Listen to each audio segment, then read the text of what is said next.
강혜신의 오늘의 미국. 카멜라 해리스 부통령은 8월 7일경 민주당 대선 후보로 확정될 게 거의 확실합니다. 해리스 부통령은 대선 캠페인을 시작한 첫날 후보가 되는 대의원 숫자를 확보했고 2억 3천만 달러를 모금했습니다. 여론조사는 트럼프 후보에게 2%포인트 뒤진 정도입니다. 8월 7일경 민주당 대선 후보로 확정될 해리스 부통령이 한 말 가운데 가장 의미심장한 말은 나는 여성과 소비자 등을 대상으로 범죄를 저지른 트럼프와 같은 사기꾼을 다룰 줄 안다면서 검사와 검찰총장으로서의 경험을 내세웠습니다. 부통령 후보로는 여러 인물들이 떠오릅니다. 바이든 대통령은 로스앤젤레스 시간으로 오늘 오후 5시에 대국민 연설을 합니다.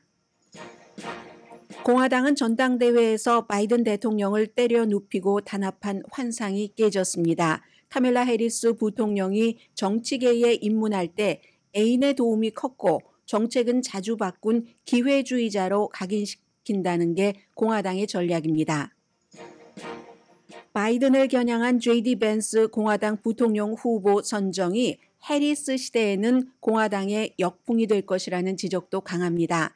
벤스 후보를 민주당에서는 나이만 젊지 사상은 고루해서 여자는 가정폭력을 당해도 이혼하면 안 되고 자녀를 낳은 사람에게는 투표권을 2배로 줘야 된다는 주장을 한 사실을 부각시킵니다. 낙태권이 빅 이슈고 상대방 대권 후보가 여자일 때는 치명적인 발언들입니다. 트럼프 공화당 대선 후보의 암살 시도를 막지 못한 비밀 경호국장이 초당적인 비난 속에서 오늘 사임한다고 발표했습니다. 트럼프 전 대통령은 뉴욕주 사기 판결로 받은 수천만 달러 벌금을 기각해달라고 청원했습니다. 벤자민 네타냐후 이스라엘 총리가 내일 미국 의회에서 연설합니다. 공화당이 이번 연설을 이스라엘 하마스 전쟁 이슈에서 민주당이 분열되는 것을 부각시키려고 했는데 바이든 대통령의 후보 사퇴로 모든 게 달라졌습니다. 여러분 안녕하십니까? 오늘의 미국 강혜신입니다. 네, 바이든 대통령이 내일 오후 5시에 할 집무실 연설입니다. 이건 아마 본인이 급하게 아마 시일 때문에 일요일에 결정을 할 수밖에 없었고 사퇴한다고 발표한 것을 약식으로 했기 때문에 국민들에게 전반적으로 본인의 여러 입장을 설명을 하고 해리스 부통령 대선 후보로 어제로서 이제 확정된 것이나 마찬가지인데 해리스 후보를 향해서 강한 지지를 부탁하는 그런 바이든 대통령으로서 어쩌면은 지금까지 했었던 어떤 연설보다도 중요한 대국민 담화가 될 것 같습니다.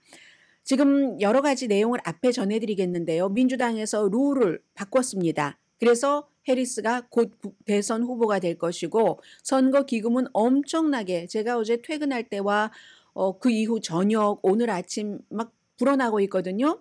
또 여론조사가 2%포인트 해리스 후보가 뒤지고 있지만 이건 뒤진다고 꼭 볼 수 없는 겁니다. 그리고 공화당이 지금 생각하고 있는 것 가장 두려워하는 게 현실이 됐다 하고 잡지 애틀란틱의 스텝 라이더가 얘기를 하고 있는데 그런가 하면은 카멜라 해리스 후보도 약점이 없는 정치인이 아닙니다. 이 카멜라 후보의 많은 약점 그러나 그 약점이 상대가 트럼프일 때 통할 것인가 이 부분까지를 맨 앞에 전해드리겠습니다. 민주당 전국위원회는 8월 7일 이전에 대선 후보를 선정하기 위해서 가상투표를 합니다. 원래 이 가상투표는 바이든 때도 예상이 됐었던 겁니다. 미국이 알고 계시는 것처럼 주마다 다 그 선거법이 다르고 투표용지에 언제까지 후보가 확정돼야지 이름이 오르는 이런 것들 특히 이제 오하이오주죠. 이런 것들이 다르기 때문에 물론 오하이오주가 9월 1일까지 해라 해도 된다고 했지만 지금 민주당의 지도부에서는 빨리 마무리를 짓고 싶은 겁니다. 이 빨리 마무리를 짓는 것에 대해서 비난하는 사람들도 많습니다. 충분히 다른 후보에게도 기간을 주고 기회를 줘도 카멜라 해리스가 될 수 있는데 뭐 그렇게 서두르느냐. 민주당의 전국위원회는 서둘렀습니다. 일정을 8월 7일 전에 한다고 하고 가상투표를 대의원들 전당대회는 8월 19일이지만요. 그때 한다는 것은 후보들이 투표용지에 이름을 올리기 그 전의 과정인 전당대회에서 저 카멜라 해리스와 겨루겠습니다 하려면 적어도 대의원들 300명 정도의 그 서명을 받아야지 됩니다. 그런데 오늘이 며칠입니까? 7월 23일인데 사실은 그 주마다 누가 대의원인지 이런 것들도 잘 모릅니다. 몰라서 그걸 알아서 300명 딱 지금 카멜라 해리스 쪽으로 쏠리는 분위기에서 서명을 받기는 쉽지 않습니다. 민주당 전국위원회에서 속도를 빨리 해서 수습을 하고 공화당에 대적을 하겠다. 이런 그것으로 어제 다 회의를 했고 내일 이제 최종적으로 이걸 확인을 할 것으로 보이는데 민주당의 전국위원회에서는 빨리 한다고 해서 불공평한 건 아니다라고 얘기를 했고요. 그리고 이제 해리스 후보가 이미 2,200명 이상의 대의원을 확보를 했습니다. 이건 이제 AP의 계산인데 항상 많은 중요한 선거는 AP통신이 이렇습니다 하고 얘기를 하면 모든 언론이 다 따라갑니다. 이땐 좌도 없고 우도 없습니다. CNN이나 팍스나 똑같이 따라가야지 됩니다. AP가 집계를 한 결과 지금은 더 늘어났겠죠. 오늘 아침에 제가 방송 준비를 할 때 2,200표 이상이었는데 이게 민주당의 대의원이 슈퍼대의원까지 합치면 뭐 4,774명 정도가 되고 일반 대의원 4,000명의 과반수여야지 되는데 뭐 거의 2,000명 정도 되거든요. 이걸 넘은 겁니다. 그것도 24시간 만에. 낸시 펠로시 하원 의장이 어제 제가 오늘의 미국 방송할 때까지만 하더라도 카멜라 해리스를 지지하지 않았는데 방송 끝나니까 곧바로 지지를 해버리니까 이게 인구별로 대의원이 다 배정되고 하니까 캘리포니아주가 대의원 숫자가 500명이나 되거든요. 500명을 다 끌고 카멜라 해리스 쪽으로 간 겁니다.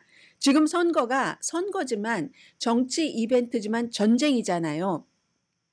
딱 전쟁을 치르는 최고 사령관이 있는데 카멜라 해리스라는 이 최고 사령관의 어떤 저쪽 지역의 무슨 그 군사령관이 자신들의 그 부하들을 다 이끌고 가버린 겁니다. 이렇게 해서 500표를 받고 그러니까 2,000표를 만들기가 아주 쉬웠죠. 30시간 만에 바이든 대통령이 후보 사퇴합니다라고 발표하고 186명의 하원 의원 뭐 거의 전부예요. 그리고 민주당의 상원 의원 43명, 몇 명만 빼놓고는 그리고는 이렇게 다 지지를 해버렸습니다. 해리스를. 주지사도 거의죠. 23명이 공식적으로 지지를 했고 또 다른 의회에서 나머지 남아있는 23명 정도도 척 슈머 민주당의 상원 원내대표나 하킴 제프리스 하원 원내대표도 칭찬하는 말을 했습니다. 공식적으로 지지까지는 하지 않았어요. 중요한 인물 가운데서는 하원 하킴 제프리스 원내대표, 상원 척 슈머 대표 그리고 버락 오바마 정도가 아직 카멜라 해리스를 공식적으로 지지하지 않은 겁니다. 게다 대고 바이든 대통령이 선거본부에 딱 전화를 걸었습니다. 델라웨어. 어제 갔잖아요. 카멜라 해리스가. 어제까지는 카멜라 해리스가 가기 전까지는 바이든 해리스 선거대책본부였는데 카멜라 해리스가 가면서 바이든 이름은 지워졌습니다. 거기에 바이든 대통령이 딱 전화를 걸어서 나도 그 선거 운동에 참여할 테니 여러분들도 해리스의 당선을 도와주십시오. 제가 이렇게 사퇴한 것은 당을 위해서 옳은 결정이었습니다. 죽을 힘을 다해서 일하겠습니다. 저도. 대통령의 얘기입니다. Working like hell. 트럼프 전 대통령이 의사당에서 선거 결과에 승복하지 않겠다면서 지지자들에게 fight like hell이라고 했습니다. 바이든 대통령은 해리스를 위해서 일하는데 working like hell이라고 말을 했습니다.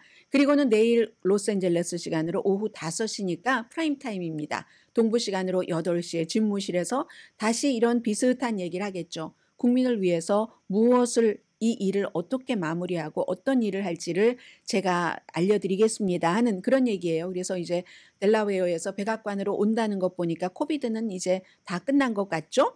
그래서 이제 민주당의 엘리트들이 해리스 쪽으로 하루 만에 딱 뭉쳐서 여러 가능성을 잠가버린 겁니다. 문을 지금 잠가버렸어요. 이게 민주당의 실수다. 오늘 애틀란틱의 스텝 라이러가 얘기를 했고요. 이건 영국에서도 마찬가지입니다. 이코노미스트, 프랑스의 르몽드도 어차피 해리스가 될 거면 조금 더 문을 열어두지 했지만 민주당의 전국위원회 내부에서 보는 것과 언론에서 보는 계산이 다른 겁니다. 민주당 내부에서는 빨리 수습하고 뭉치는 게 낫다. 여러 가지 약간의 잡음이 있더라도 이렇게 얘기를 한 거고 룰은 룰입니다. 민주당의 이 위원회에서 정했기 때문에 왜냐하면 그 이유를 이렇게 말하더군요. 미국의 인구가 3억 4천만 명이나 되는데 그 가운데서 공화당은 트럼프라는 한 사람으로 향해서 다 뭉쳐버렸다 이미. 그런데 민주당이 지금 그렇지 않아도 3주일 반 동안 엄청나게 분열됐는데 언제까지 이 분열을 갖고 갈 것인가 긴급하게 지명 절차를 그래서 빨리 바꾼 거예요. 가상투표를 먼저 하기로 해서 8월 19일에는 이제 카멜라 해리스의 대관식이 될 겁니다. 8월 7일까지 가상투표를 하긴 하는데 그때까지 부통령 후보는 정해지지 않아도 된답니다. 룰을 지금 그렇게 정했어요. 그래서 부통령 후보에 대해서는 뒷부분에 좀 말씀을 드리겠습니다만은 CBS 뉴스와 영국의 YouGov가 공동으로 여론조사를 한 결과 민주당원의 79%가 해리스를 2024년도 대선 후보로 정하는 것에 지지를 했고 21%만이 다른 사람을 지명해야지 된다. 이렇게 얘기를 했습니다. 선거기금이요? 어제 아침 이 시간에 제가 5천만 달러라고 말씀드렸죠. 방송 끝나고 조금 있으니까 8,100만 달러가 되더군요. 그리고 오늘 아침 현재는 지금 2억 3,100만 달러를 모았습니다. 해리스가 하루 동안. 왜냐하면 일반 사람들이 조금 이제 1억 달러 조금 넘게 모은 것 같고 거의 1억 달러 되게 모은 것 같고 나머지는 큰 빅 도너들이 하루 사이에 그렇게 돈을 준 겁니다. 여기에 이제 바이든 대통령 물러나세요라고 얘기했던 조지 클루니가 바이든 대통령 정말 고맙습니다. 저도 카멜라 해리스를 공식 지지합니다 하면서 뭐 헐리우드의 기부자들 같은 사람들이 온 거죠. 여론조사는 지금 겨우 11개 여론조사에서 2% 내지 1.5%포인트 트럼프에게 해리스가 뒤지고 있습니다. 그러니까 최근에 뭐 하루 이틀 사이에 실시된 여론조사 결과거든요. 그런데 이게 중요한 게 뒤지긴 하지만 시작이잖아요. 바이든 대통령이 이제 6월 27일에 토론에서 이상한 모습을 보여주고 내려가고 있던 그 상태에서 카멜라 해리스는 시작하는 겁니다. 그러니까 본인이 하기에 따라서 이것보다 나빠질 수도 있지만 좋아질 수 있는 희망을 민주당은 지금 보고 있는 거죠. 그래서 어제 그 캠프 헤드쿼터에 갔었을 때 카멜라 해리스가 사람들이 이건 바이든 우리가 지금까지 일해왔던 바이든 후보의 장례식이다 하는 분위기가 아니라 새로운 후보 카멜라를 맞는 축하하는 그런 분위기였다고 NPR 방송의 기자가 현장 취재해서 얘기를 하더군요. 이게 이제 지금 민주당의 분위기이고요. 아무튼 해리스는 분명한 건 바이든 대통령보다 훨씬 적극적으로 선거 유세를 할 수가 있고 유권자에게 자신을 다시 소개를 해야지 됩니다. 뭐 이민 등 여러 가지 바이든 대통령의 인기 없던 정책에 대해서 공격을 받을 수도 있지만 제일 중요한 건 이것만 기억하시면 됩니다. 해리스가 젊은 유권자와 아프리칸 아메리칸 표를 얼만큼이나 투표장으로 가지고 올 수 있는가. 돈은 걱정하지 않아도 될 것 같아요. 그 점입니다. 바이든은 나이든 층에게 인기가 더 많았거든요. 해리스에 비해서는. 그러니까 바이든의 나이든 층의 그 인기를 그대로 유지하면서 젊은 층과 흑인 유권자들, 에이시안 유권자들도 마찬가지겠죠. 최초의 에이시안 아메리칸, 아프리칸 아메리칸, 또 여성 대선 후보이기 때문에 그래서 지금 그렇게 돼 있고요. 이미 진보의 젊은 그룹이 해리스를 지지합니다.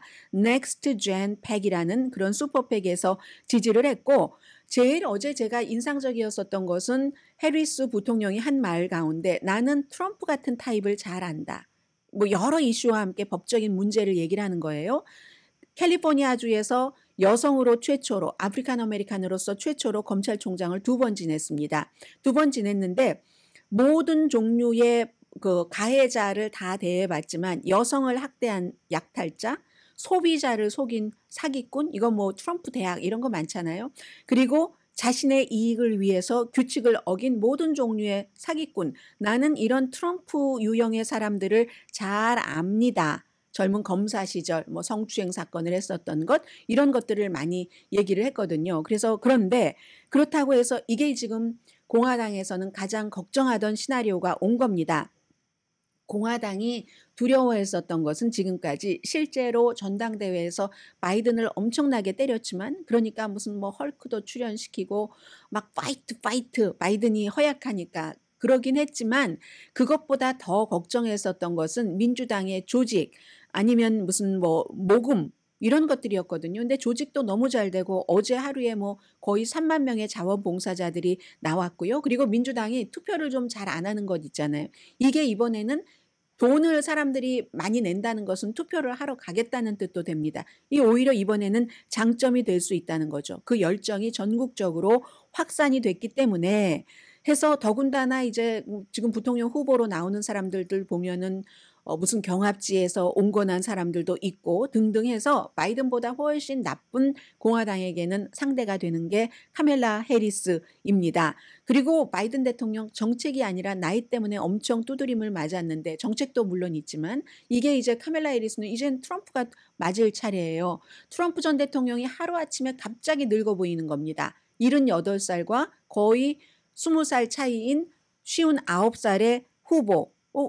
굉장히 이제 화면이 대조가 되잖아요. 그동안 바이든이 천천히 걷고 잘 못 걷고 하는 그것과 이 카멜라 해리스가 대조가 될 겁니다. 트럼프 전 대통령과 후보와 공화당 후보와 반반으로 화면에서 사진을 놓고 볼 때 해서 바이든에게 집중했던 캠페인을 다시 시작을 해야지 되고 공화당은 또 민주당도 다시 시작을 해야지 되는데 오늘 카멜라 해리스는 밀와키 공화당 전당대회가 끝난 그곳에서 캠페인을 시작을 하고요. 그리고 지금부터는 한 3, 4분 동안 이코노미스트가 지적을 한 카멜라 해리스의 약점과 단점을 말씀을 드리겠습니다. 카리스마가 좀 부족하다는 지적 받습니다. 카리스마만 부족한가요? 시간도 많이 부족하죠. 그러나 그렇다고 트럼프에게 이길 수 없다는 것은 아니다. 이런 결론 아래 해부를 합니다. 미국에서 대통령 후보가 되는 길은 두 가지입니다. 하나는 그 정치 내부에서 떠오르기. 정치 내부에서 떠오를 때는요. 가족을 등에 업거나 아니면 정말 본인이 밑바닥부터 차곡차곡 쌓아가는 사람이죠. 쉽게 말씀드리자면 2명의 부시, 이건 가문. 그리고 바이든 대통령은 본인이 밑바닥에서부터 차곡차곡 쌓아 올라와서 반세기 50년을 이룬 사람입니다. 이게 이제 첫 번째 내부에서 떠오르는 거고 두 번째는 아웃사이더인 사람이 있습니다. 정치 경험이 전혀 없는 트럼프 같은 사람 아니면 연방 상원 의원 한 번 하다가 됐잖아요. 이런 버락 오바마. 그럼 아웃사이더는 왜 떠오르느냐? 인기가 있는데 왜 인기가 있는가? 그게 괜히 뭐라고 말할 수 없는 호감도가 있는 겁니다. 트럼프에 대한 호감도, 트럼프를 지지하시는 분들 그냥 좋은 거잖아요, 사실. 오바마를 좋아하는 사람들 그냥 좋은 게 많잖아요. 거기에 이제 그 사람이 희망적이야, 뭐 깨끗해. 트럼프를 좋아하는 사람은 그냥 좋은 것에 아예 뭐 다 그렇지, 실용적으로 그렇게 사는 거야. 이렇게 되잖아요. 그래서 그렇게 따질 때는 카멜라 해리스는 아웃사이더는 아니죠. 정치인으로서 사람을 보기만 하면 그냥 좋아하는 호감보다는 비호감이 많습니다. 그래서 해리스는 제도적인 창조물입니다. 비전이나 아니면 비전 하면은 오바마를 얘기를 들 수 있고 호프 아니면 이데올로기 하면은 뭐 트럼프는 사실 이데올로기라기보단 트럼프 특유의 뭔가가 있는 건데 해리스가 성장한 정치권은 캘리포니아잖아요. 캘리포니아 1990년대 사신 분 계시죠? 그때 보수였어요. 캘리포니아 주지사가 레이건이었던 시절이 있잖아요. 그 이후에 캘리포니아가 진보로 바뀌었죠. 그래서 굉장히 카멜라 해리스가 캘리포니아에서 성장할 때는 캘리포니아가 유동적이었고 기발하기도 하고 미래지향적인 그런 때였습니다. 공화당이 아무튼 90년대는 강했는데 로컬의 오클랜드 그쪽에 엘라메다 검사로 시작해서 샌프란시스코 검사였잖아요. 그때 94년과 95년도에 윌리 브라운이라는 나이 차이가 30년이 나는 그런 남자와 데이트를 합니다. 이 사람이 그때도 공화당이 좀 강하긴 했지만 하원 의장도 했고요. 윌리 브라운이 민주당에서는 킹메이커였죠. 당시에 카멜라 해리스는 검사였습니다. 이 젊은 검사가 정치인으로 발돋움하는데 94년부터 95년까지 30년 연상의 남자와 연애를 한 게 도움이 됐던 게 사실입니다. 이걸 앞으로 공화당에서는 엄청나게 공격을 할 겁니다. 오늘의 미국에선 자주 말씀을 드렸던 이슈고요. 그렇게 해서 어떻게 도움을 받았는가 연애 관계가 아주 중요한 커미셔너 두 군데다가 이렇게 넣어줍니다. 그러나 그 뒤에 캘리포니아주의 검찰총장을 할 때는 이 남자와는 이미 헤어졌기 때문에 94년, 95년도에 연인 관계였으니까 검찰이 될 때가 2010년도에 당선이 됐잖아요. 재선도 됐고 그리고 연방 상원의원으로 당선된 것도 2017년. 이 사람 30년 차이가 나니까 지금 나이 엄청 많습니다. 은퇴했고요. 그렇기 때문에 그런데 이제 그것 하나가 있고 남자를 등에 업었다 하는 게 하나가 있고 가족을 등에 업는 것이나 남자를 등에 업는 거나 많습니다. 정치계에 이런 사람들. 그리고 두 번째는 좋다는 게 아니라 사실을 말씀드리는 겁니다. 현상을.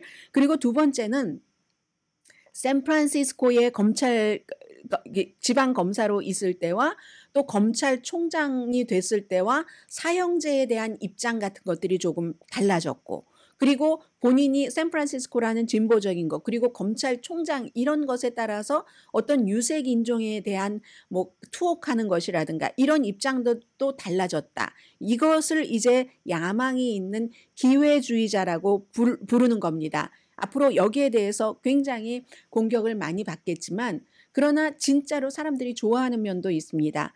앞으로 코리안 아메리칸들은 많이 그런 얘기를 들으실 겁니다. 아프리칸 아메리칸인 것뿐만이 아니라 저 사람은 에이시안 아메리칸이다. 엄마가 인도계, 아빠가 자마이카계. 아빠는 지금 아마 스탠포드의 석좌 교수인가 그럴걸요. 어렸을 때 부모가 이혼하긴 했지만 엄마는 인도에서 왔고 엄마는 무슨 뭐죠? 분자 무슨 학예 이렇게 되고 최고고 암 전문이고 이런 사람인데 엄마도 이제 교수이기도 했고 엄마는 돌아가셨습니다. 그런데 이런 그 백그라운드가 있는데 두 엄마 아빠가 그 버클리에서 만났어요. 대학교에서. 버클리에서 만나서 그 당시에 운동을 하다가 민권 운동을 하다 만났잖아요. 이런 스토리를 사람들은 굉장히 좋아합니다. 카멜라 해리스가 또 흑인의 뿌리를 잊지 않고 하워드 흑인 대학교를 나온 이런 것들 흑인 아시아 여성이라는 것은 사람들이 굉장히 좋아하는 아메리칸 드림이라는 거죠. 그리고 이제 물론 불리한 입장도 많죠. 늦게 출발을 했으니까. 그런데 활력만으로 보면 59세가 78세의 트럼프보다도 낮고 81세의 바이든보다도 낮겠지만 또 하나 사람들이 잊어버리고 있는 게 있는데요. 상원 의원을 할 때 이제 바이든의 부통령이 되기 전에 이 사람이 그 검찰총장이니까 법사위원회에서 엄청 잘했어요. 그 상원 그 청문회를 할 때 브렛 캐버나우라는 연방 대법관 청문회 할 때 쩔쩔매게 했고 그리고는 그 트럼프 전 대통령의 첫 번째 법무장관이요. 그 엘라바마주 출신인 잽 세션스 나중에 트럼프가 확 버려버렸지만 잽 세션스의 인준 청문회 할 때도 굉장히 잘했거든요. 그런데 약점이 있습니다. 스크립이 없는 연설을 할 때는 좀 약해요. 카멜라 해리스가 그래서 카리스마가 없다 이런 게 있는데 막대한 정치 자금이 지금 있고 그리고 이제 정책적으로는 이제 민주당에서 대선 후보로 확정되면서 보다 더 본인스러운 것을 내놓겠죠. 앞으로 신선한 공약을 제시를 해야지 될 겁니다. 아마도 여성이고 하니까 낙태에 대해서 굉장히 앞으로 내세울 거고 외교에 대해서는 중도주의자입니다. 그러나 우크라이나 전쟁은 우크라이나를 지지합니다. 이게 공화당의 대통령과 부통령 후보인 두 사람과는 다른 점이죠. 그리고 또 하나 미국의 글로벌 리더십을 믿습니다. 이거는 레이건의 리더십이에요. 지금 공화당의 대선 후보와 부통령 후보가 싫어하는 그런 점이죠. 해서 이제 제일 중요한 것은 토론을 하고 하면은 이미 그 트럼프가 토론을 ABC로 예정이 돼 있는데 그거 팍스로 바꿔야지 돼라고 얘기를 하던데 토론을 할 때는 트럼프를 범죄자로 놓는 겁니다. 본인은 검사의 입장에서 이런 건 또 카멜라 해리스가 해봐야지 알겠지만 지금까지는 뭐 잘 해왔으니까 그리고 더 중요한 건 이 어려운 시기에 왜 이렇게 빨리 그냥 후보 그 문을 닫아버렸어? 하고 불만이 있는 당의 그런 것들도 다 막아서 단결시키고 유권자를 격려하고 그 투표장까지 나가게 하는 거. 트럼프가 엄청나게 모욕할 겁니다. 그 모욕에 맞서야지 되고 지금까지 보여주지 않았던 정치적인 재능을 지금부터 캠페인을 하면서 보여줘야지 되겠죠. 아무튼 여러 면에서 카멜라 해리스는 지금부터 트럼프 전 대통령 전당대회에 들어가고 나서 모습 텔레비전에서 거의 볼 수가 없습니다. 지금부터 열심히 연구를 하면서 카멜라 해리스에 대한 장단점이 다 나올 텐데 이제 오늘로써 카멜라 해리스는 이변이 없으면 민주당의 대선 후보로 보셔도 무방합니다.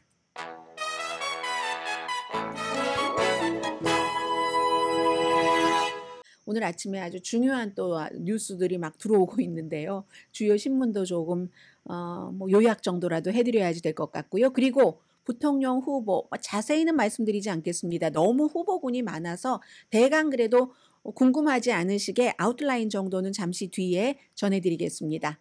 라디오 서울 방송 오늘의 미국 듣고 계십니다. 지금 미국의 케이블 뉴스가 제일 빠르잖아요. 탑 뉴스는 비밀 경호국장이 결국은 사퇴했다. 어제 청문회에 나왔었잖아요. 킴벌리 치트 여자 비밀 경호국장이었습니다. 의회에서 트럼프 전 대통령 암살 시도 실패에 대해서 우리가 잘못했다 하고 인정을 했습니다. 수십 년 만에 가장 큰 실패죠. 그렇죠? 로널드 레이건 그 전 대통령 그 암살 미수 실패를 막 어떻게 설명을 제대로 못했어요. 어제 그 상황에서 뭘 설명할 수 있었겠습니까? 총격범이 거기에 올라가서 그렇게 하리라는 것을 아직 발견해내지 못했는데 그 이유라든가 여러 가지를 오늘 이게 보스턴 글로브나 워싱턴 포스트에서 강조한 내용이기도 하거든요. 총격범의 그 동기를 아직 파악을 제대로 못하고 있는 겁니다. 그래서 어쨌든 본인이 잘못했다 이렇게 얘기를 하면서 오늘 스태프들에게 어제 청문회에 갔다 와서는 이메일을 보냈답니다. 모두 내 책임이다. 무거운 마음으로 물러나기로 어려운 결정을 했다. 어떤 때는 내가 이 문제를 해결하고 물러나겠다 하는 사람도 있고 아무튼 일단 물러나기로 결정을 했다고 했는데 물러날 수밖에 없었을 겁니다. 그 암살 시도 사건이 있자마자 공화당은 바로 마이크 존슨 하원 의장을 포함해서 물러나라고 했고 심지어는요 민주당에서도 굉장히 많은 하킴 제프리스 같은 사람도 마찬가지고 원래는 한 사람이었다가 두 사람이었다. 점점 많은 사람이 이건 사퇴해야지만 된다라고 초당적이었습니다. 그래서 결국은 오늘 사퇴를 했고요.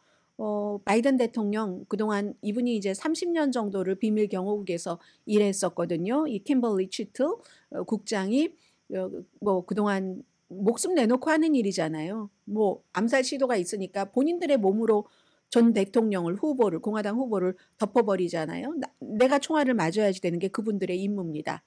군인과 똑같은 거예요. 그래서 이제 그것을 치하를 하고 나라를 위해서 목숨을 걸었으니까 그리고 이제 또 다른 사람을 이제 지명을 하겠죠.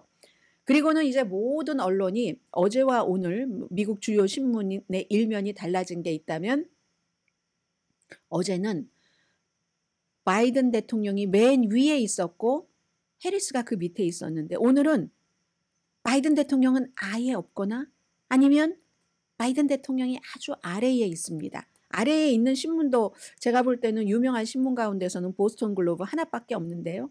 해리스가 어제 이제 백악관에서 대학교 무슨 그 스포츠 챔피언십 이벤트였더군요. 거기서 연설하는 그 장면을 크게 실었고 나머지는 전부 아예 그 바이든 대통령 모습은 보이지도 않습니다. 애틀란타 저널 컨스티튜션. 왜 이 신문을 먼저 봤냐면 아프리칸 아메리칸 최초의 여자 아프리칸 아메리칸 최초의 에이시안계 대통령 후보가 나올 수도 확정된 거죠. 지금으로서는. 그래서 제가 조지아주에서 발행되는 애틀란타 저널 컨스티튜션을 먼저 봤습니다. 민주주의 지도자들, 민주당의 지도자들 그리고 대의원들이 지체하지 않고 카멜라 해리스를 지지를 해서 민주당의 대선 후보로 결정이 돼버렸다 하는 얘기입니다. 워싱턴 포스트 캠페인이 시작된 날 필요한 대의원 숫자를 그 첫날 다 확보해버렸다. 그리고는 이제 요즘에는 최근부터 바이든 대통령 사퇴 거의 임박해서부터는 카멜라 해리스가 군인들과 같이 있는 장면들의 사진이 많이 나옵니다. 군 통수권자. 그래서 어제 USA 투데이가 카멜라 해리스를 미국 국민이 받아들일 준비가 돼 있어? 아프리칸 아메리칸, 에이시안 아메리칸도 그렇지만 여자라는 것은 군 통수권자 남자분들 어떠세요? 저는 받아들일 준비가 돼 있는데요. 꼭 카멜라 해리스가 아니더라도 남자가 잘하는 부분이 있지만 여자가 잘하는 부분도 있고 요즘은 전투 나가서 누가 저렇게 푸틴처럼 몸으로 싸웁니까? 다 정보전하고 이렇게 싸우지. 저는 준비가 돼 있습니다. 꼭 해리스를 얘기하는 건 아니에요. 뉴욕타임스는 이 검사로서의 과거를 강조했다. 이건 뭐냐면 한국과도 비슷한데요. 검사와 범죄자와의 대결. 이걸 얘기하는 겁니다. 긴 말이 뭐가 필요하겠습니까? 월스트리트저널. 지금 바이든 대통령이 사퇴를 한 이후에 민주당이건 공화당이건 모두 전술을 바꾼다. 어제 말씀드린 각본 없는 대본 없는 선거 캠페인이 시작이 됐습니다. 오늘 데이 2예요. 오늘 두 번째 날이 됐고 USA 투데이가 오늘 그렇게 얘기를 했네요. 민주당 지금 여기 도박이라고 표현을 했습니다. USA 투데이는 해리스를 딱 이렇게 이제 선택을 하도록 한 거, 바이든이 사퇴한 자체를 그 도박에는 각본이 없다라고 얘기를 했네요. 뉴욕의 데일리 뉴스도 해리스가 이제 민주당을 이끌게 됐고, 그런데 척 슈머와 하킴 제프리스는 뭐 공식 지지까지는 가지 않았다, 이런 얘기를 지적을 하고 24시간 동안 2억 3,100만 달러를 지금도 계속 돈 올라가고 있어요. 어제 말씀드렸잖아요. 돈 사태라니까요. 눈 사태가 아니라 돈 홍수가 지금 나고 있습니다. 이런 것을 이제 1월 급할 때 딱 뭉치는 걸 공화당이 두려워한다는 거고요. 자, 그러면 지미 카러 전 대통령 1980년도에 뭐 이란 인질 사태 이런 게 있었지만 테드 케네디에게 도전을 받고 나서 공화당에게 뺏겼습니다. 로널드 레이건에게. 68년도 윈든 B 존슨도 결국은 본인이 재선에 나갈 수 없게 된 베트남 전쟁과 관련해서 그랬고, 이제 그 험프리 존슨, 후보트 험프리 존슨을 딱 내세웠는데 리처드 닉슨에게 뺏기고 말았죠. 카멜라 해리스도 어떻게 될지 모릅니다. 다만 지금 민주당에서 생각하는 것은 가만히 있으면 바이든은 분명히 질 것 같다 하니까 바꿔서 싸워보자 하는 거고, 어제 하루 오늘 이틀째는 각오했었던 것보다는 민주당에서 괜찮다 하는 반응인 것 같습니다. 그리고 지금 부통령 후보로서 굉장히 많은 사람들이 나오고 있는데요. 예를 들어서 스윙 스테이트 먼저 말씀을 드리겠습니다. 펜실베니아의 조 샤피로 주지사 51살입니다.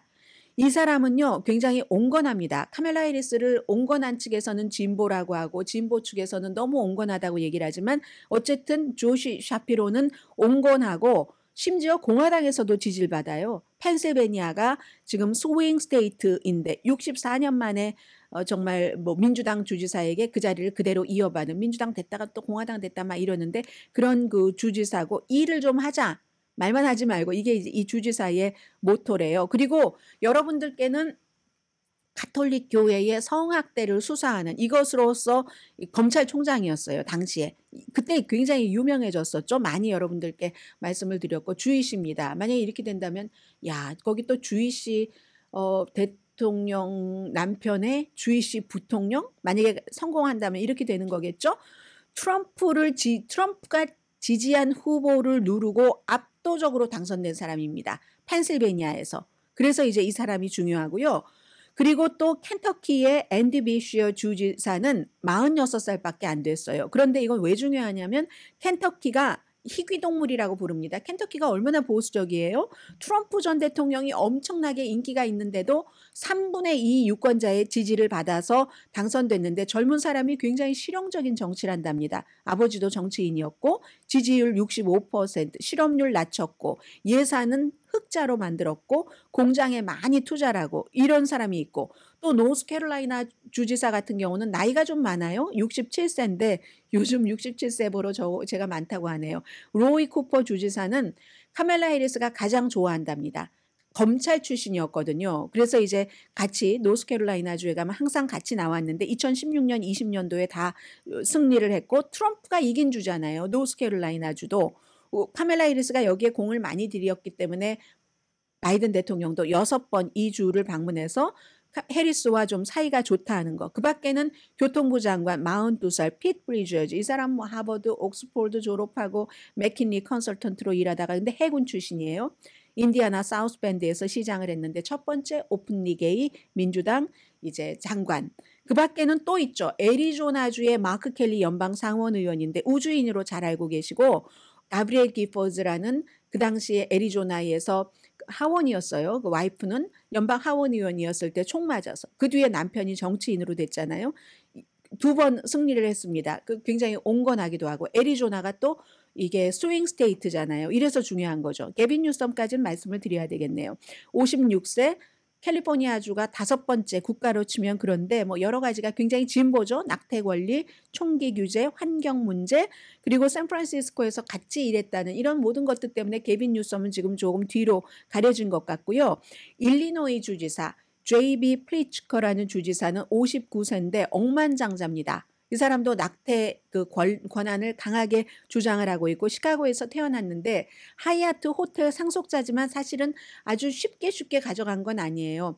하얏트 호텔 상속자인데도 아버지가 7살 때 사망하고 엄마가 알코올이 심했고 아버지가 사망하고 나서 10년 뒤에 사망을 했었습니다. 그런데 어쨌든 이 일리노이의 주지사도 2022년도에 재선에 성공을 했고 굉장히 이 낙태에 대해서 강하기 때문에 낙태 그 로비 그룹이 이 사람을 지지를 합니다. JB 프리츠커라는 사람 근데 돈 걱정은 지금 카멜라 해리스가 없어서요. 그리고 또 한 사람은 그레첸 피트머도 미시건의 주지사인데 52살 낙태 권리 뭐 이런 거 강조하는 사람인데 여자이기 때문에 좀 힘들 것 같아요. 나중에 혹시 떠오르면 다시 시간 관계상 여기까지만 해야지 되지 않을까 생각이 드는데 그래도 그레첸 피트머까지는 해야지 될 것 같네요.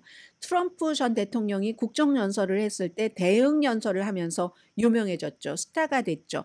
본인이 낙태에 대해서는 여성으로서 나 예전에 강간의 경험이 있어. 이런 아주 힘든 것을 의회에서 활동을 할 때 얘기를 하면서부터 낙태를 쭉 그 이슈로 가지고 갔는데 미시건 태생이에요. 스포츠 진행자가 되는 게 꿈이었는데 그런데 30세 이전에 정치인이 덜컥 돼버렸네요. 코비드 때는 봉쇄 정책을 써서 트럼프 지지자들과 엄청 충돌을 했고 납치 대상이 되기도 했고 아무튼 재선 때 10포인트 차이로 이긴 미시건주의 이 그레첸 피트머 주지사도 부통령 후보군에는 올랐지만 저는 안 될 것이라고 봅니다. 여자 지금 카멜라 해리스도 받아들이겠어 하는데 거기다 또 여자 부통령?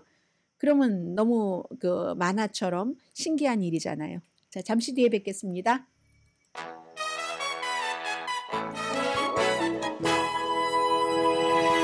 라디오 서울 방송 오늘의 미국 듣고 계십니다. 지금 어떤 분께서 안개 속에 빠지는 미국 선거 전쟁 과연 신은 누구 편에 이렇게 얘기를 하시던데요. 글쎄요, 당분간은 좀 미국 선거 얘기 여러분들 재미있으세요? 저는 의미도 있고 재미도 있는 그런 시간을 여러분들과 함께 하고 싶은데 당분간은 좀 선거 얘기가 많이 보도가 될 것 같죠? 짧게 두 가지를 말씀드리고 다시 이번에는 공화당의 JD 벤스 부통령 후보 정말 의미 있는 그 내용을 좀 전해드리겠습니다. 트럼프 전 대통령의 변호사들이 2월 달에 3억 5천 제가 몇 천만 달러라고 앞에 헤드라인에 말씀드리지 않았나요? 정정합니다.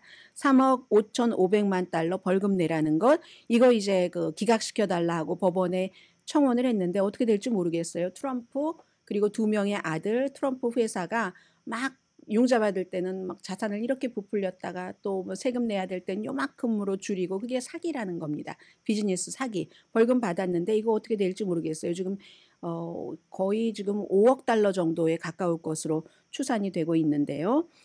그리고 상원의 윤리위원회가 이 앤디 김 상원에 도전하고 있는 뉴저지주의 연방 하원 의원과도 연관된 밥 메넨데스 의원에 대해서 조사를 하기로 했습니다. 부패 혐의로 유죄 판결 16개 혐의에 대해서 받았잖아요. 이집트, 카타르 도와주고 온갖 금품 수수를 한 그래서 척 슈머 민주당의 상원 원내대표를 포함해서 많은 그 지도부도 메넨데스 사임해라. 이게 이제 조사를 한다는 것은 벌 주기 위해서 그런 건데 그 벌에 사임이라는 그것까지 포함된 것이죠. 그렇게 되는 경우는 이제 앤디 김 의원에게는 조금 더 좋은 그 환경, 그 선거 환경이 만들어질 수도 있고요. JD 벤스 후보에 대해서 말씀을 드리겠습니다. 바이든이 물러나면서 JD 벤스 공화당 부통령 후보가 트럼프에게 잘못된 선택이 될 수 있다고 지적들을 많이 합니다. 제가 지금부터 말씀드릴 것은 특히 폴리티코가 지적을 한 점이거든요. 트럼프 전 대통령이 여성 사이에서 인기가 없잖아요. 여러 가지 이유로. 그런데 JD 벤스가 그걸 도와주지 못하고 더 인기가 없을 수 있거든요. 상대가 나이가 많은 바이든이 아니라 트럼프보다 한 20년 젊은 카멜라 해리스가 됐잖아요. 그렇게 되는 경우는 여성 이슈 이제 확정이 되고 나서 되기 전부터 낙태 문제에 집중을 할 수밖에 없는데 그런데 트럼프는 이 벤스가 이 기반을 막 이제 불을 지피고 그리고 실제로 그럴 수 있고 러스트벨트에서 그의 여러 가지 오하이오에서의 경험 등으로 해서 그렇게 해서 뽑았는데 딱 카멜라 해리스로 막상 확정이 되고 나니까 왜 이걸 예상을 못했는지 모르겠는데 예상하면서도 왜 그럴 수밖에 없었는지는 모르겠는데 너무너무 벤스가 낙태 반대 입장 심지어는요 이혼에 대해서는 논란의 발언을 많이 했는데 하나만 소개를 해드리자면 가정폭력으로 여성이 학대를 받더라도 이혼하면 안 된다는 것을 굉장히 강조를 했습니다. 왜냐하면 아이들을 위해서 결혼 생활을 해야지 된다 하는 것인데 이건 본인의 경험에서 나오는 거거든요. 할머니가 그랬거든요. 두 딸이 있었는데도 아버지가 술 먹고 때리고 하니까 어떤 때 할머니가 할아버지를 불을 지릅니다. 그랬을 때 할아버지의 폭력이 무서워서 옷장 속에서 숨어 있었던 말하자면 JD 벤스의 엄마하고 그 여자 뭐 시스터죠. 그러니까 나와서 할아버지 막 이불로 불을 꺼서 살려내고 있었던 이런 그런 것들 본인의 경험에서 나온 것 같은데 아이들 때문에 가정폭력을 당해도 여자는 이혼하면 안 된다. 반대로 얘기하는 사람들도 있잖아요. 그리고 이혼이 너무너무 이기적이다. 폭력보다 훨씬 이혼이 나쁜 거다. 이거는 성혁명이 미국에 가져온 잘못된 거다. 사람들이 어떻게 속옷 갈아입듯이 배우자를 쉽게 그렇게 바꿀 수가 있어? 이런 얘기를 합니다. 그것도 또 할머니는 그렇지만 엄마는 또 배우자를 너무 자주 바꿨어요. 뭐 이런 여러 가지에서 나온 JD 벤스의 그것이 아닌가 싶기도 한데 그리고 아이를 안 낳는 걸 너무 싫어해서요. 일론 머스크와 만나면 말이 잘 통하겠네요. 아이 없는 사람을 아이가 없는 고양이 레이디다 이렇게 얘기를 하면서 아이들이 있는 사람들에게는 투표권을 더 줘야지 된다고 추가로 더 줘야지 된다고 이렇게 주장을 강하게 했습니다. 그럼 자녀가 없으신 분들은 뭐라고 얘기를 하시겠어요? 여기에 대해서. 그래서 JD 벤스가 아이들 자녀 양육에 보조금을 줘야지 된다 이렇게 강하게 주장하는 배경에는 이런 게 있는 겁니다. 그러다가 최근에야 낙태에 대한 입장을 바꿔서 낙태는 완전히 근친상간도 안 되고 강간에 이어도 아이를 낳아야지 된다고 오하이오주의 연방 상원의원 선거에서 얘기를 했거든요. 그런데 이제 트럼프의 부통령 후보가 되려다 보니까 이 낙태는 주정부에서 알아서 하자 이렇게 얘기를 했는데 사람들은 그 전에 얘기를 다 알고 얼마나 민주당에서 리마인드를 지금 시키겠어요. 그런데 여기서 중요한 건 미국 유권자요. 51%가 여자입니다. 50%도 아니에요. 51%가 여자고 여성들이 지난번에 중간선거나 이런 데서도 투표권을 많이 행사했잖아요. 연방대법원이 낙태를 하기 힘들게 판결을 했기 때문에 2022년도 그 해의 여성의 투표율이 남성보다 높았습니다. 올해도 그렇게 될 가능성이 높죠. 더군다나 애리조나 같은 미시건, 펜실베니아, 위스콘신 이 같은 경합주에서도 마찬가지입니다. 뭐 낙태 이 문제로 인해서 여성 주지사가 많이 탄생을 했으니까요.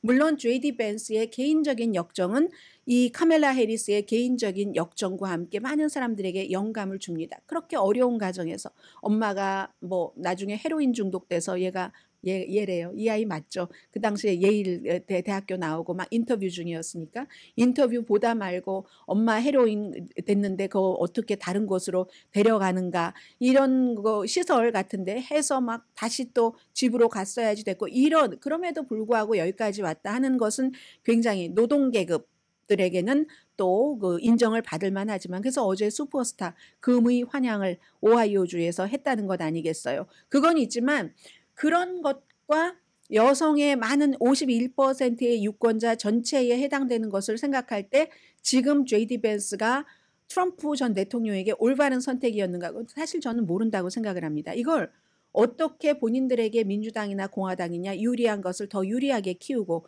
불리한 것을 더 작게 만들 수 있는 능력, 전략, 전술에 따라서 선거의 결과가 나오겠죠. 그런데 지금으로서는 이거 JD 벤스 잘못한 것 아니야 하는 소리도 나온다는 게 폴리티코의 분석이었습니다.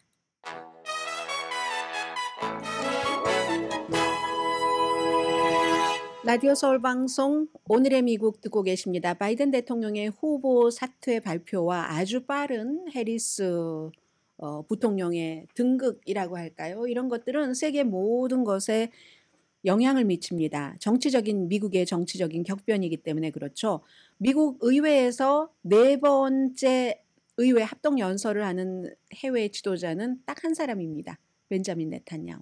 이스라엘 총리. 그만큼 미국 정치인들이 이스라엘을 가깝게 생각을 한다는 거죠. 심정적으로 그런 사람도 있고 정치적으로 이득이 되니까 그러는 사람도 있고요. 그래서 내일 이제 그 벤자민 네탄야후 이스라엘 총리가 의회 합동 연설을 할 때 공화당이 아주 이걸 막 야심차게 기획을 했습니다. 불과 얼마 전까지 민주당이 이스라엘 하마스 전쟁에서 누구는 이스라엘을 지지하고 누구는 이스라엘을 지지하긴 하는데 지금 가자에서 이스라엘이 하고 있는 행위가 너무 비인간적이다. 저건 전범이 하는 행위야 라고 민주당이 갈라졌습니다. 이걸 마이크 존슨 공화당의 하원 의장이 부각시키고 싶어 했었죠. 그런데 지금 누가 이스라엘 하마스 전쟁에 관심이 있습니까? 정치인들도요. 전부 온통 지금 공화당은 공화당대로 민주당은 또 나름대로 여기에만 신경을 쓴다는 겁니다. 그래서 모든 정치적인 것도 역학관계가 있는 거죠. 민주당이 분열했었어? 하는 것을 생각을 해야지 알 수 있을 그럴 정도? 왜냐하면 이 연설이 3월 달에 기획이 된 거거든요. 3주일 반 전보다 내일 훨씬 덜 주목을 받을 거고요. 벤자민 네탄야후는요. 민주당 의원들도 많이 안 간다고도 하고 바이든은 마지막 그 본인의 어떤 힘 같은 것을 벤자민 네탄야후를 만날 예정이라고 하거든요. 뭐 얘기를 한다고 하고 뭐 협상 같은 것, 인질 등등. 카멜라 해리스도 이제는 또 따로 만나기도 하고 하는데요. 해리스는 바이든만큼 이스라엘 문제에 공유하지 않습니다. 그 공감을 갖고 있지 않습니다. maybe 무기 같은 공급 줄일 수도 있겠고요. 아무튼 그리고 네탄야후도 오늘은 뒷전인 것처럼 보이지만 내일 또 뉴스 사이클이 되면 앞전으로 나올지 누가 알겠습니까? 강희신이었습니다.